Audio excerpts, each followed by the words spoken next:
సచివాలయ ఉద్యోగులకు extra duty ఏంటి?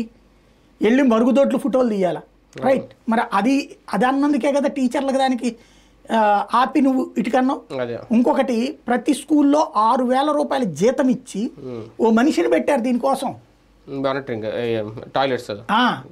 మరి వాళ్ళు తీస్తున్నప్పుడు మళ్ళీ వీళ్ళు ఏం చేయాలి?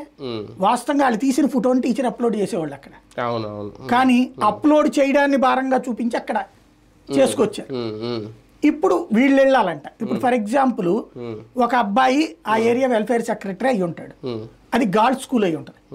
వీళ్ళు వెళ్ళినప్పుడు అక్కడ ఏం చేయాలి? అప్పుడు రేపు పొద్దున అతని మీద కేసు అవ్వదా? ఒక అమ్మాయి అబ్బాయిల టాయిలెట్లోకి వెళ్ళగలుగుతుందా వెల్ఫేర్ సెక్రటరీ? అసలు ఎట్లా చెప్పారు ఆ డ్యూటీ వాళ్ళకి? ఇది నెంబర్ 1 పాయింట్. రెండవది, ఇంకొక కీలకమైనటువంటి పాయింట్ ఏంటంటే వీళ్ళు ఎన్ని ఉంటాయి మళ్ళీ ఇది కూడా వెల్ఫేర్ సెక్రటరీ అన్నా క్యాంటీన్ దగ్గర మార్నింగ్ 7 గంటల నుంచి ఈవినింగ్ 7 గంటల వరకు ఉండి మానిటరింగ్ చేయాలంట. అదే మరి ఎట్లా చేస్తాడు? ఎలా చేస్తుంది? పోనీ 3 పూటలు కదా, ఇది చెయ్యాలి అది చెయ్యాలి, ఇవన్నీ ఎలా సాధ్యం?